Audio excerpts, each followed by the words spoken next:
escola, na rua, na praça, na igreja, na praia ou em qualquer lugar.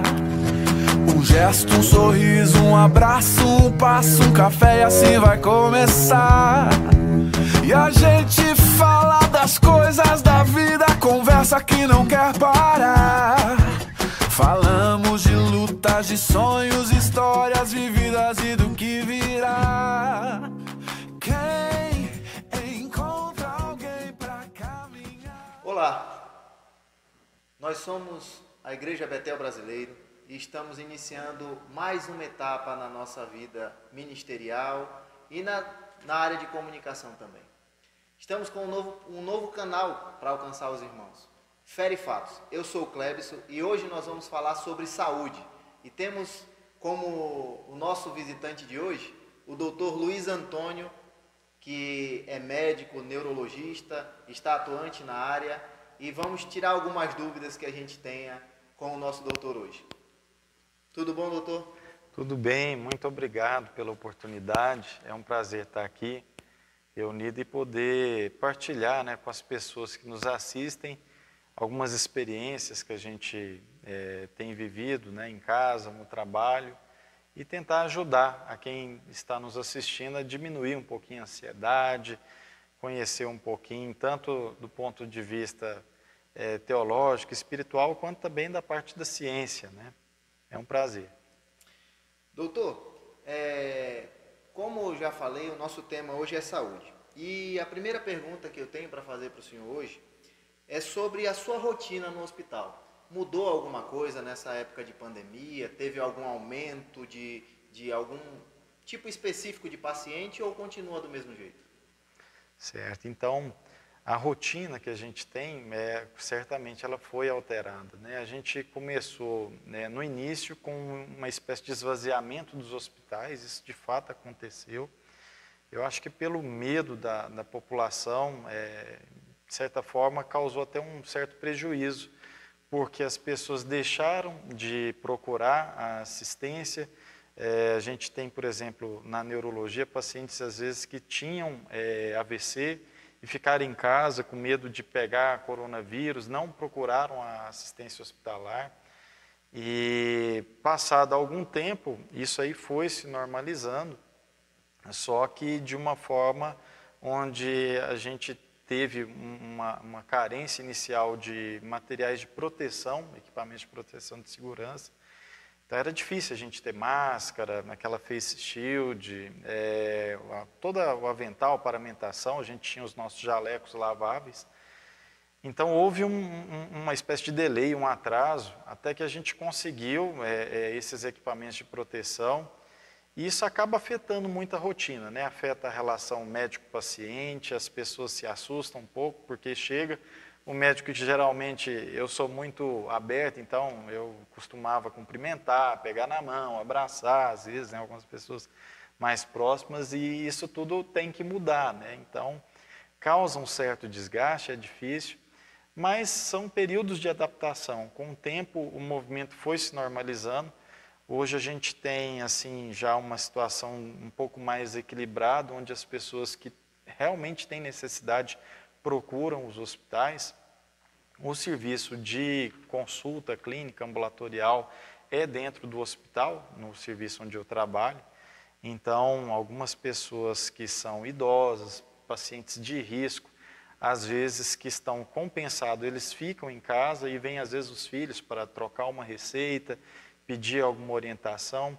Então, é um novo paradigma que toda a sociedade está vivendo. Eu acho que isso é natural. Em todos os setores teve que mudar. Acho que na medicina houve esse avanço também com o teleatendimento, a teleorientação. Onde eu trabalho, eu presto um tipo de atendimento de teleorientação para médicos de família e comunidade. Aquilo que eu fazia presencialmente nos postos de saúde, agora eu tenho que fazer já por teleorientação. Então, por um lado, é bom porque a gente aumenta a capacidade de alcance com as pessoas. Por outro lado, para a gente que é médico, sempre é bom ter aquele contato mais próximo, e a gente espera que um dia isso daí vai passar, né? Se Deus quiser, como cristão eu penso assim, e vai dar certo da gente conseguir ter um melhor atendimento, mas até lá muita coisa muda na rotina. Coisa boa. Muito bom a gente saber que isso que isso foi implementado, né? Tá aí uma coisa que eu não sabia, eu acho que a maioria das pessoas que nos assistem também não sabia sobre esse teleatendimento. Uma coisa muito boa. Já sem sair muito dessa questão de mudança, como é que ficou na sua casa? Eu sei que o senhor é um pai de família, o senhor tem uma esposa, tem um filho recém-nascido, então isso é um agravante, porque são grupos de riscos distintos, porém são grupos de risco. E aconteceu todo um estresse, né, realmente. Esse estresse, essa mudança, exatamente nessa época de pandemia. Como foi essa mudança? Como o senhor recebeu isso? Como é que ficou a rotina na sua casa? Perfeito. É uma pergunta interessante, porque a rotina em casa acaba mudando, né, totalmente. Inicialmente, o que a gente fez? Né? Eu tinha uma licença paternidade de 1 mês, né, pela Secretaria de Saúde aqui do Distrito Federal, e foi interessante porque acho que semanas antes de eu voltar, parece que a coisa explodiu, né? O número de casos aumentou e começaram em todos os governos, né, em níveis estaduais, a fecharem o comércio, isolamento social, e eu tinha que voltar a trabalhar. A gente fica muito assustado também, até porque até então não se conhecia praticamente nada da doença, somente que algumas pessoas de risco tinham uma facilidade maior de fazer as formas graves, né? Como diabetes, hipertensão e os casos de pacientes com obesidade. E o que a gente fez inicialmente em casa foi tentar isolar, né? Eu pedi para que a minha esposa ficasse com o meu filho na casa dos meus pais e eu fiquei sozinho em outra casa para não ter nenhum contato. Só que, evidentemente, chega um momento que fica mais complicado. Meus pais ainda têm uma vida em Goiânia, tinham que viajar. Foi ficando difícil, porque eu precisava ajudar, né, a minha esposa com o bebê. E aí, por fim, a gente resolveu voltar para a mesma casa. E aí, nessa volta, qual foi a ideia? Tentar isolar, fazer uma espécie de isolamento intradomiciliar. Então, eu fiquei no quarto, que era meu e da esposa, né, que é uma suíte, porque já imaginando, se eu viesse a me contaminar, eu teria um espaço com banheiro privativo para não contaminar outras pessoas, né? E aí, ela com o bebezinho foram para um outro quarto e usaram outro banheiro. Então, isso a gente vem mantendo até hoje. É uma espécie de isolamento dentro de casa. Inicialmente, sempre para pegar o neném, eu estava de máscara. E, eventualmente, se eu atendo algum paciente de risco, por pelo menos mais uns 4 a 5 dias eu ainda fico de máscara com eles.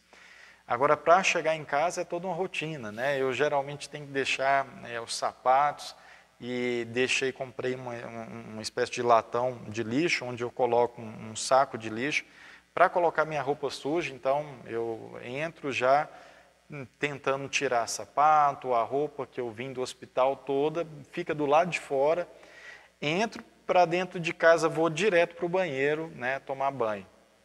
E aí eu tenho que ter um local para armazenar minhas máscaras, porque elas não são laváveis, mas a cada 4 dias, no 5º dia eu posso reutilizar a primeira, né? Essas máscaras N95, PFF2, né? Então, vai uma dica para quem está nos assistindo e tem essas máscaras também, já que não dá para lavar, a ideia usou, deixa ela num ambiente ventilado, isolado ali por 4 dias, no 5º dia você poderia utilizar essa máscara novamente. E tenho tido o hábito de usar touca, óculos, o face shield no hospital, então, quando eu entro no carro, eu já tiro a touca, já tiro o jaleco, já vai para um saco de lixo que eu deixo no porta-malas do carro. Eu acho que essa mudança da rotina em casa começa quando eu saio do hospital. Quando eu saio do hospital, ali já muda tudo, né? Eu tento deixar um pouco de álcool gel com certo cuidado dentro do carro para que não tenha perigo de combustão, né? Principalmente nos dias de sol. E higienizo tudo, né? Que eu posso, das maçanetas que eu estou tocando, até tomar banho. A hora que eu tomo banho, tá, né, já tem uma condição de mais higiênica, a gente possa estar convivendo com a família, se aproximar mais. Então é dessa forma, não tem muito segredo, mas existe uma rotina, essa rotina é necessária, né? Saber isolar banheiro, isolar toalhas, mesmo quando eu vou comer com a minha esposa, a gente acaba ficando em pontos diferentes da mesa, é necessário, né? Então traz uma certa angústia e uma certa tristeza no início. Mas a gente entende que é para o bem, que é passageiro e é um dia de cada vez, né? Como a escadaria que a gente tem que subir, se você olhar o último degrau, você não dá conta de subir. Então você vai um degrau de cada vez, é um dia de cada vez, a gente vai vencendo. E como cristão, né, eu penso que Deus há de abençoar, a ciência está aí para nos ajudar, é Deus quem abençoa, né? Ilumina a mente dos homens. Como cristão eu penso assim. E eu creio que dentro em breve, mais no máximo uns 3, 4 meses, eu acho que a gente vai ter vacina e essa pandemia vai passando, né? Se Deus quiser. É algo que chega a ser estranho, né? Principalmente eu tenho um filho pequeno também e eu não consigo imaginar como seria ter esse distanciamento do meu filho e é o seu primeiro filho, então eu sei o quanto isso é importante, o quanto isso deve ser... há um peso muito grande, porém há um peso maior que é a responsabilidade de ter esse cuidado maior com esse presente que a gente recebe. Ainda nessa linha, que nem o senhor tocou sobre ser cristão, o nosso querido irmão aqui também é pastor, mas sem fugir muito do assunto. Como cristão, nesse momento que a gente está vivendo, tudo isso que o mundo está passando, como o senhor tem mantido a sua vida espiritual? O que tem sido um combustível para a sua vida espiritual mesmo? Porque está toda essa questão também, as igrejas fechadas e poucos cultos e tudo. Então, tudo isso mudou também. Como tem sido a sua rotina? Eu diria assim, para aqueles que nos assistem, que a primeira coisa que chama atenção é que é um momento de grande reflexão, né? Eu acho que para qualquer membro da igreja, qualquer obreiro, qualquer pessoa cristã de qualquer denominação ou profissão de fé dentro do cristianismo, quando a gente vê uma igreja fechada, quando você vê esse cenário de pessoas com um potencial de adoecimento a ponto-se grave e até letal, traz muita reflexão.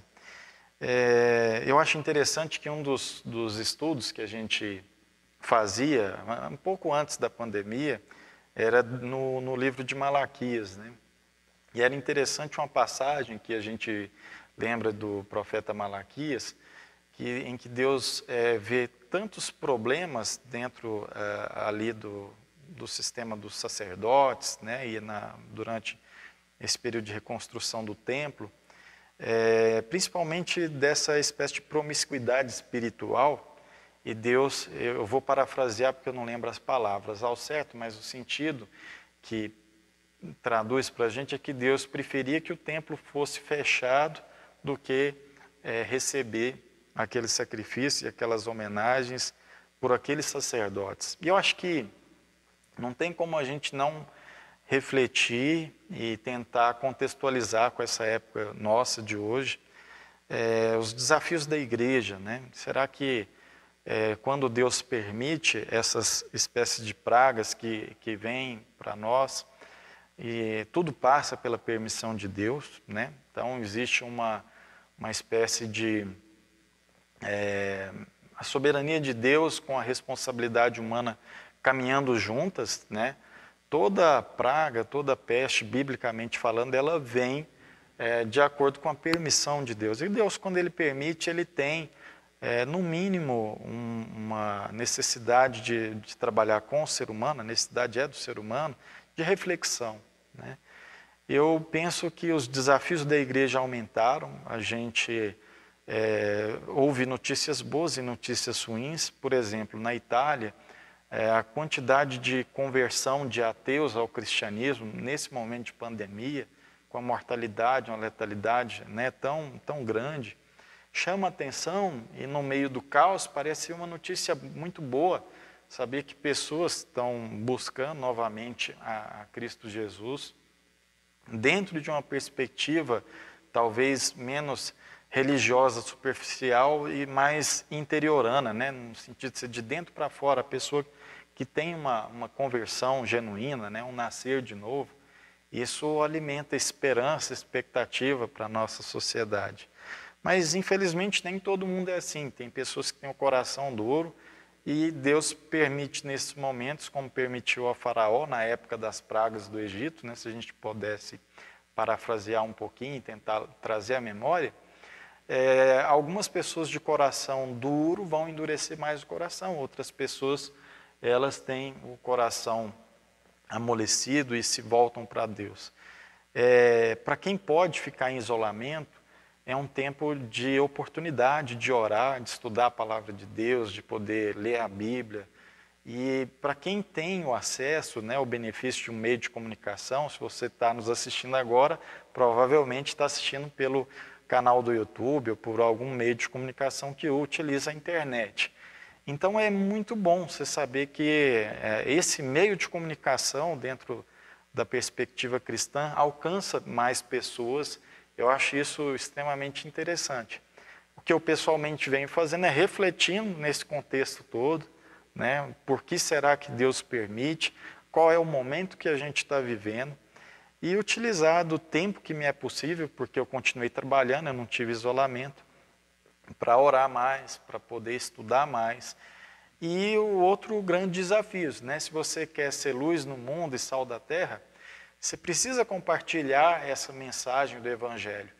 Então, a gente, já que não pode fazer isso presencialmente, você tem que lançar a mão dos mecanismos, né, da internet. O que eu tenho feito é, nos grupos de educação cristã e de estudo bíblico, a gente estudado mais, dialogado mais, trazendo mais áudios de aulas, de estudos, para que a nossa fé seja aprimorada.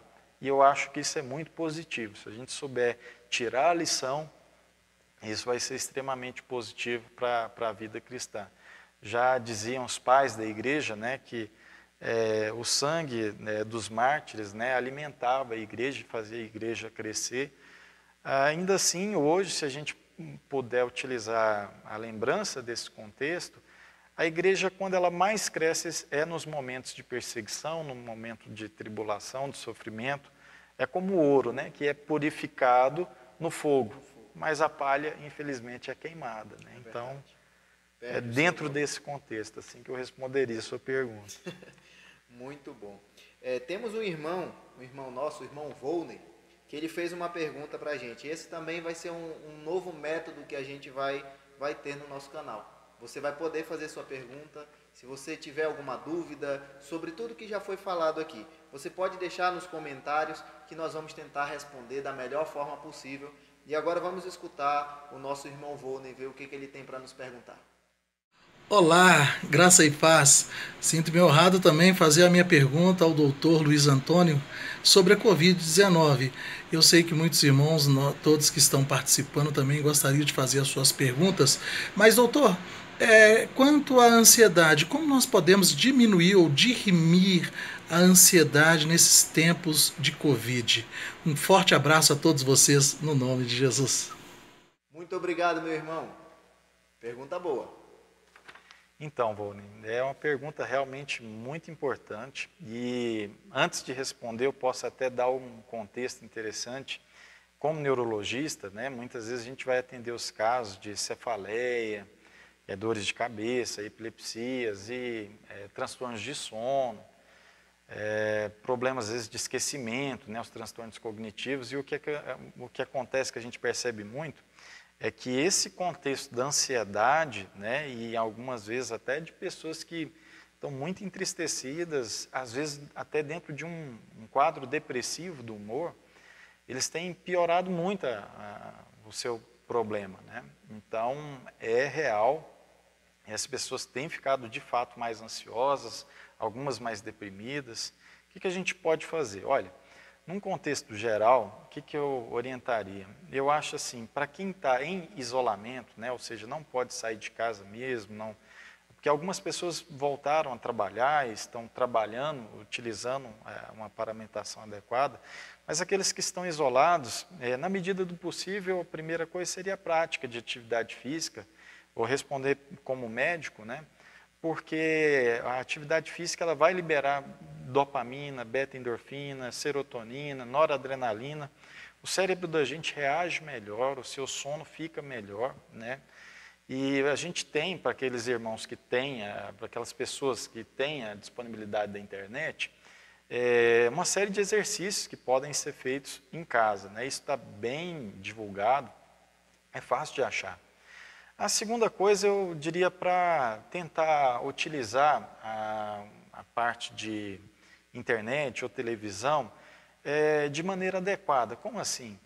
Evitar, de repente, aqueles telejornais que são muito apelativos, porque, infelizmente, existem dentro da mídia algumas delas que ganham dinheiro para chamar atenção e criar essa ansiedade, esse medo.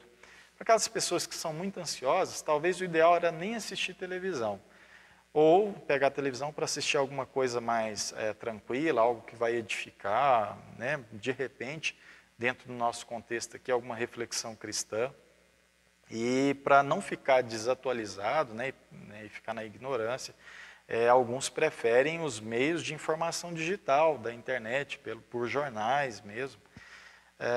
Então, são questões que a gente precisa saber trabalhar. O excesso de televisão, de computador, também traz um estresse. Então, a gente tem que saber dosar, né? Eu diria, assim, fundamentaria, então, a resposta em 3 partes. A primeira, atividade física. A segunda, utilize de recurso audiovisual de maneira responsável, evitando aqueles telejornais mais apelativos, né, que vão te deixar mais angustiados. Se for para se manter informado, utilize os meios da internet, mas também saiba restringir a quantidade de horas que você passa no WhatsApp, computador, televisão, e tenta diversificar em casa o máximo possível suas atividades. É lógico que aqui está dentro de um contexto cristão, então se você puder, pegue a Bíblia, né, estude a Bíblia, e eu vou fazer uma divulgação que não é uma propaganda que a gente ganha dinheiro, nem nada disso. Para quem tem o celular, no Google Play, tem um grande amigo e professor, que é o pastor Luiz Saião. Ele tem todo o comentário bíblico, né, dos 66 livros da Bíblia, como se fosse uma viagem, um passeio, né, chamado de Rota 66. É gratuito, a pessoa pode baixar no Google Play, liga no Wi-Fi e cada dia vai estudando. Para quem gosta de fazer a leitura bíblica, né, anual e poder estudar com profundidade, é muito bom, é confortador, parece que descansa o espírito e a alma da gente, né, quando a gente está ouvindo, estudando a Bíblia.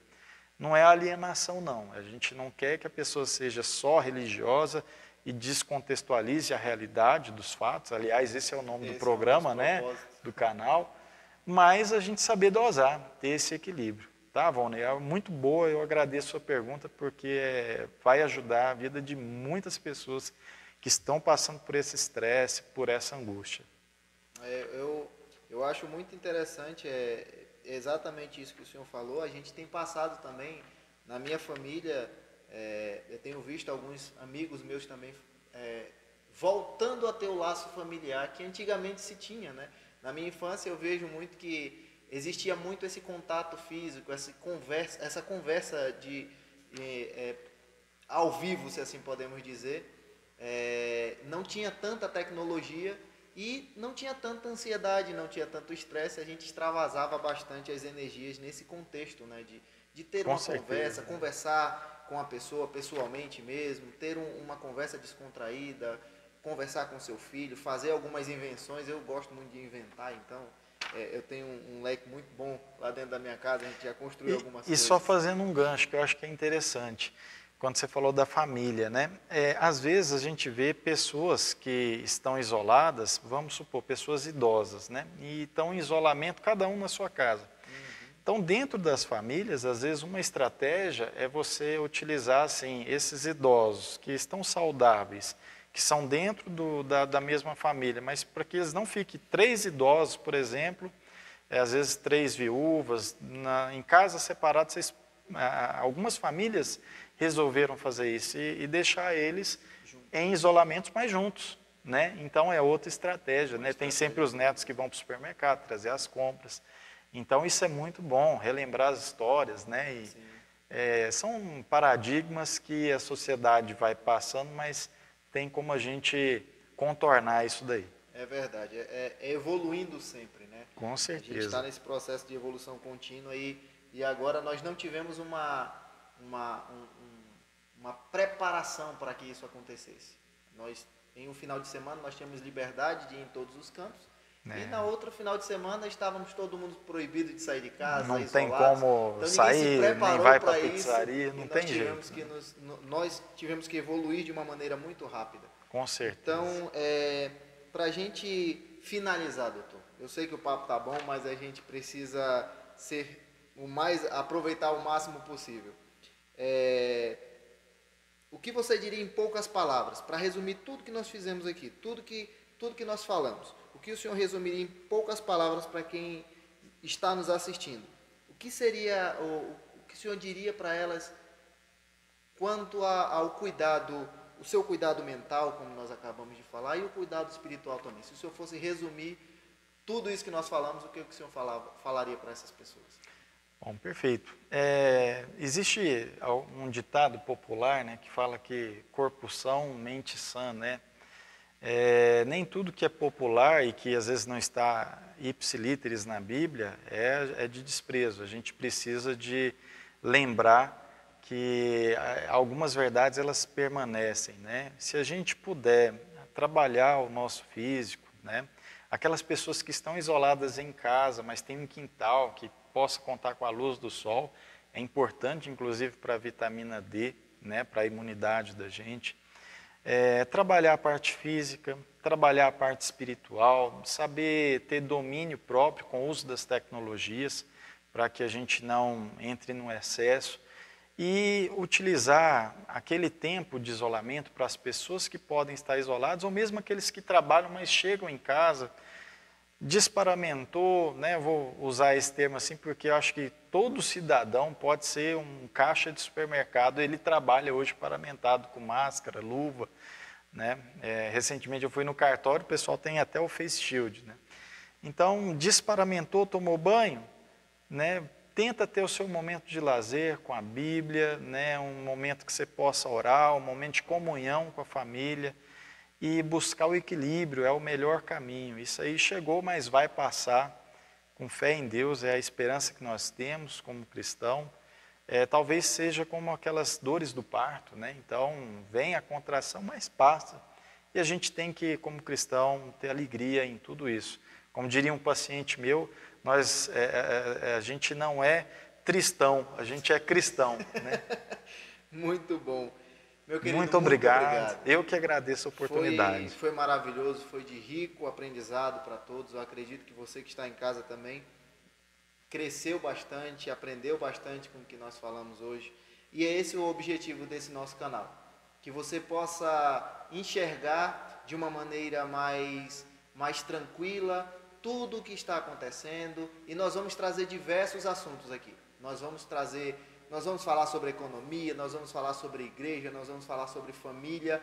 Então, temos um leque enorme. É só o início dessa grande caminhada. Contamos com a presença de vocês. Deixe o seu comentário lá embaixo com a sua pergunta.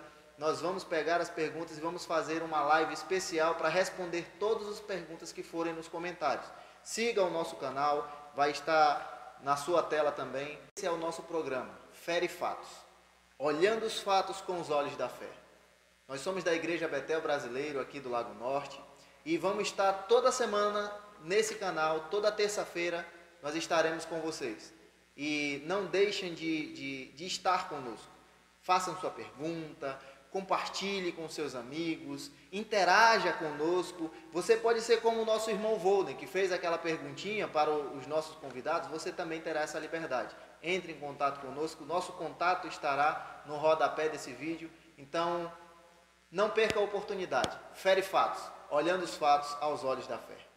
E a gente fala das coisas da vida, é papo que não quer parar. atrás de sonhos, histórias vividas e do que virá.